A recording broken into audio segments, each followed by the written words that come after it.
terceiro ano de informática. Vamos começar a nossa aula de rede.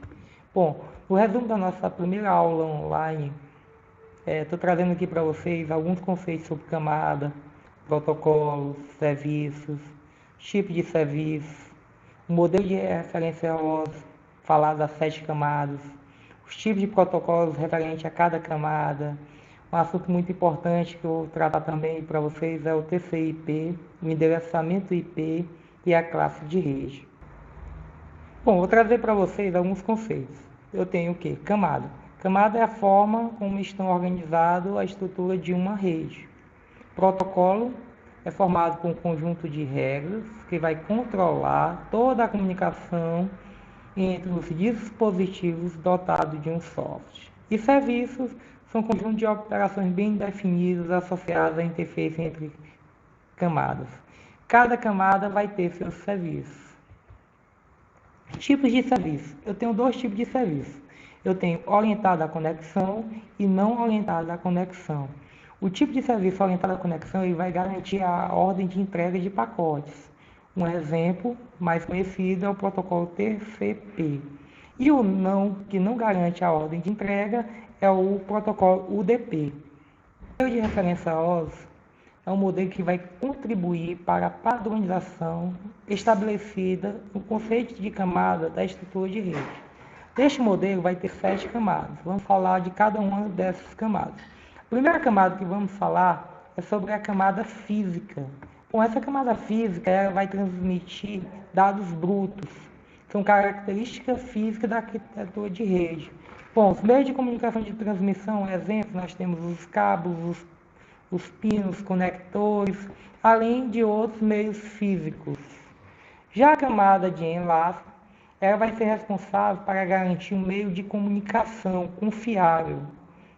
E ela vai transformar esses dados brutos que vêm da camada física em dados menores e acessa o meio de transmissão. Já a camada de rede é uma camada muito importante. É uma camada, todas as camadas são importantes, mas a camada de rede eu acho bastante interessante, porque a unidade de informação dessa camada são os pacotes. Ela também vai definir o melhor endereçamento e melhor caminho para a chegada dessas informações. Um dos protocolos bastante utilizado é o IP. Já a camada de transporte ela vai dividir os dados recebidos da camada superior em unidades menores, que vai ser repassado para a camada de rede. Nessa camada, onde vai definir quais são os serviços, se é orientado à conexão ou não orientado à conexão. Lembrando que os protocolos TCP e UDP pertencem à camada de transporte e o IP pertence à camada de rede. Nós temos também a camada de seção, que vai permitir a comunicação de diferentes máquinas, vai permitir a comunicação entre rostos diferentes. Temos a camada de apresentação, que vai permitir a comunicação entre computadores com diferentes representações de dados. E, por final, nós temos a camada de aplicação, que vai envolver vários protocolos que nós utilizamos, como HTTP, DNS, FTP, CMTP, onde nós vamos ver cada um desses protocolos com calma. Bom, falei para vocês a importância da camada OS, mas nós também temos o modelo de referência TCP, onde ele contém 4 camadas, que são camadas de aplicação, camada de transporte, camada de rede ou interrede, camada de enlace, onde na camada de aplicação reúne todos esses protocolos que vocês estão vendo aí na tela, FTP, SMTP, Telnet, além de outros protocolos. Já na camada de transporte, como eu falei para vocês, ele vai ter 2 protocolos importantes, que é o DP e o TCP. Na camada de rede, essa camada vai realizar a comunicação entre máquinas vizinhas, através de quem? Através do protocolo IP. Por isso que nós utilizamos TCP/IP. Camada de enlace é uma camada responsável pelo envio dessas informações para a camada de rede. Nessa camada, realiza também o mapeamento entre o endereço de identificação do nível de rede para um endereço físico ou lógico. O TCP é um principal protocolo de envio e recebimento de dados. Nós temos o protocolo TCP, que é um protocolo de controle de transmissão, e o IP é o protocolo de internet. Falando sobre o endereçamento IP, cada endereçamento IP ele tem 32 bits, ou 4 bytes, ou 4 octetos, onde cada campo ele vai ser contido com 8 bits, que esses bits vão ser representados ou por 0 ou por 1. O valor máximo para cada campo dos números é até de 255, onde o primeiro bit vale 128, o segundo bit vale 64, o terceiro 32, o quarto 16 e na sequência 8, 4, 2 e 1, totalizando 255 bits. Então, o que é o endereço IP? O endereço IP é dividido em duas partes. Eu tenho o endereço rede e o endereço host. Ele divide em duas partes. Bom, lembrando que a rua representa a rede e as casas vão representar os hosts. É um exemplo que nós podemos falar sobre o endereço IP. Localbert ou autoteste. Bom, eu tenho um endereço IP que é utilizado para autoteste, principalmente para localhost, para minha máquina local. Então, para eu fazer algum teste, se ver se eu estou enviando, recebendo sinal, então eu faço um autoteste na minha própria máquina, que o IP vai ser 127.0.0.0. Então esse IP eu não posso utilizar de jeito nenhum, esse IP do 127.0.0.0.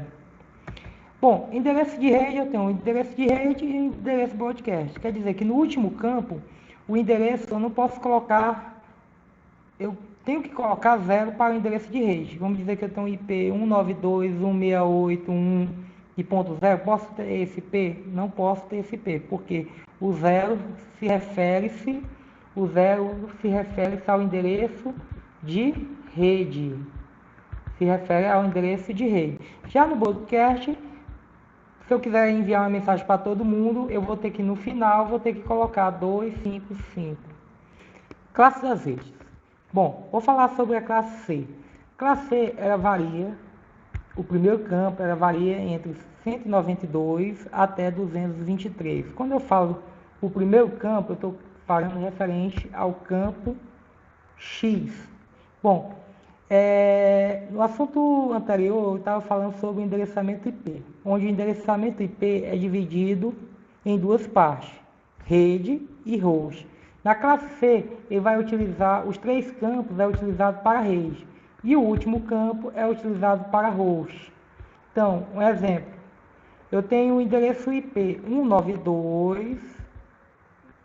192.168.1.2, e isso é um endereço de classe C. Professor, se eu quiser variar, colocar um outro endereço IP, então eu coloco 200.168.1.2. Então, tem que variar nesse primeiro campo entre 192 e 223. Lembrando que a máscara padrão da classe C é 255, 255, 255. Por quê? Porque faz referência à rede.